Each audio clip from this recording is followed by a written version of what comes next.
there I was, stuck again. If you do this off-road thing long enough, you're going to end up needing two things: a friend and a quality winch rope. Steel cables are heavy, they kink, and if they snap, well, they're dangerous. Today we're ditching the old school metal for something lighter, stronger, and much easier to handle. We're unboxing, installing, and most importantly, testing the Bunker Industries 1/4 inch by 50 foot synthetic winch line. I've been running old winch rope on my Can-Am for a while now, and it's done its job. As you can see, it gets used in mud, snow, dirt, dust, everything else.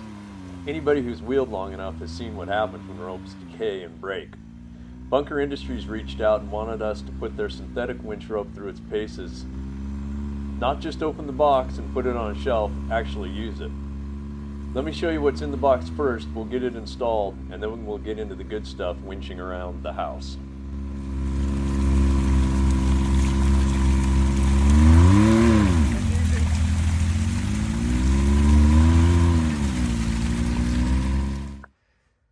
All right, let's open this and see what you get. We have the rope itself. It is 1/4 inch diameter, 50 feet long. It's got this polyester sleeve that's 3.5 feet long.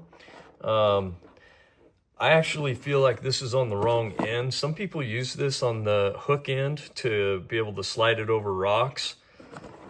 I'm gonna move it and put it on the end that hooks to the winch itself, because this is where you build a lot of friction and where just unspooling and winching tends to damage rope. So I'll put that sleeve down there.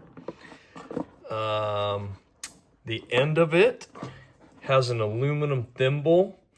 That's what hooks to the winch hook or the fair league. It feels really solid, not cheap at all. This feels like a really good mounting system. The rope material is UHMWPE, which is an ultra-high molecular weight polyethylene. Sounds like a mouthful, but basically this means it's insanely strong for how light it is. This whole thing weighs less than a pound. You pick it up and you almost don't believe that it's 9,500 pound breaking strength. It's a little tight as it comes, but as you can see, I can move the fibers and I think it's going to break in really nice. This is compatible with 4,500 to 6,000 pound winches, so it'll be right at home on my Can-Am. My Can-Am has a 4,500 pound winch on it.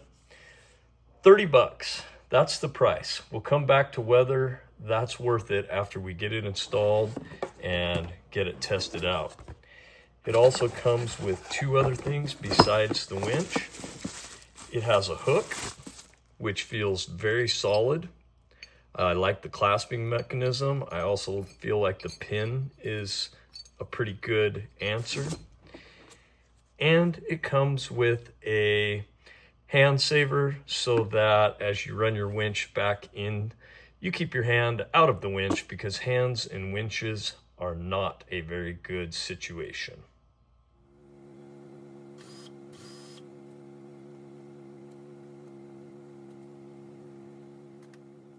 Look at all the dust and grime coming out of that winch line. It was definitely time to change.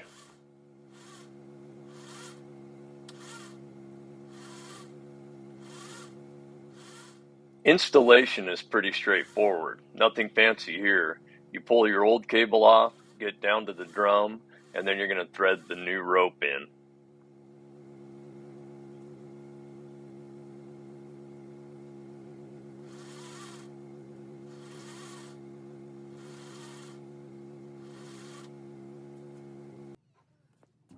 If you're working on a Can-Am like I am, I learned you have to access everything from the bottom.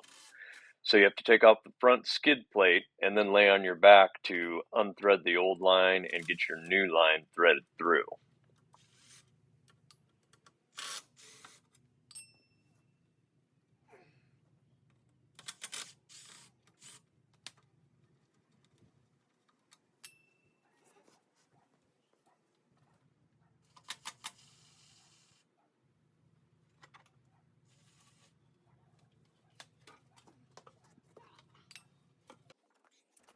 The way you anchor synthetic rope to the drum is different than steel. Steel has a little pin you slide through. With synthetic, you're threading the end through the slot in the drum and tying it. I used a simple overhand knot that backed up with another overhand knot. You want the knot to be bigger than the slot so it can't pull through under load. Of course, when I get to the point and I'm about to tie this, I forgot to record it.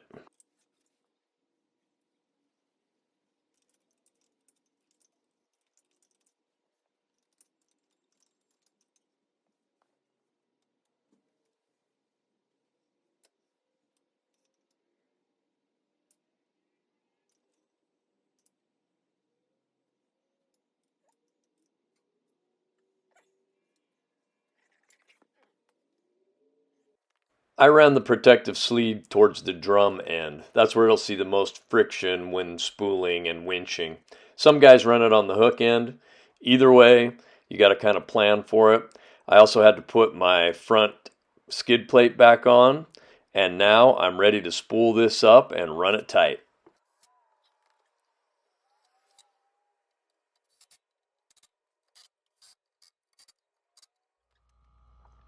You can see that a lot of this rope, it's probably time that I changed it out. The friction shield is pretty beat on this one. But I was saying in the earlier video, I like to run these down at the bottom. And this is why. You can see where it's all flattened out and misshaped from around that's just from the friction against the drum.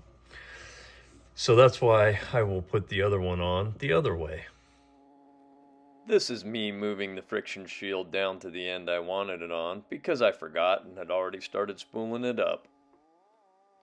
Hopefully one of the first things you noticed is I'm walking 50 feet of synthetic line out and it feels like nothing. If this was steel cable, you'd be fighting the weight and the kinks by now.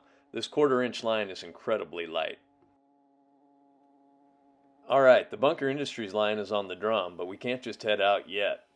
If you spool synthetic rope loosely, the outer layers dive into the inner layers under a real load and bind up. We need to stretch the winch line. I'm winching myself to my Jeep in neutral while holding the brake to stretch it tightly.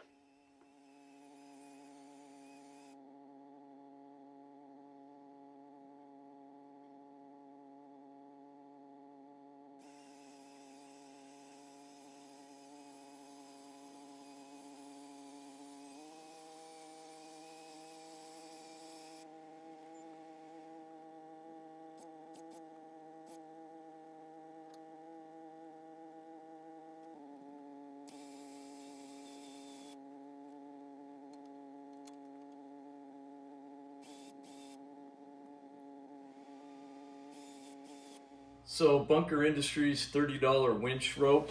Here's where I land on it. I really like that it's strong, 9,500 pounds, not as strong as you can get on some of the others, but the price point is $30. And so the real test for this will be how it does once I run it and how it holds up through mud and dirt and snow and all the things that I put it through. I am curious about this aluminum piece to see how it holds up as far as the hook. I really like the sleeve that I ran down on the bottom to help with any friction type problems. If you're running a UTV or an ATV and you want to get rid of steel cable, this would be a good step in that direction to see if you really like it. It is so much nicer running the steel cable in and out than it is, or excuse me, running the winch rope in and out than it is running steel cable. In fact, on all my rigs, all 3 of my off-road rigs now, I've gone to synthetic line. I'm glad that Bunker, and I appreciate them sending me this so that I can give it a shot. I am hoping to go out this weekend with the side-by-side. I'm never hoping to get stuck, but the chances are always possibilities since it's spring snow season. And if I do, I will make sure and take some video and get some real-world testing of it. 2 things of note to end this video. 1, it's no longer a $30 winch rope. It's up to $40 on Amazon. Stupid inflation. I'll put the link in the description for you. 2, I had real life stuff get in the way and I wasn't able to make it out wheeling and winch rope testing this weekend. I guess I'll just have to video the next couple times and do a part 2 bunker video that shows how this line is holding up. Thanks for stopping by, everybody, and have a great day.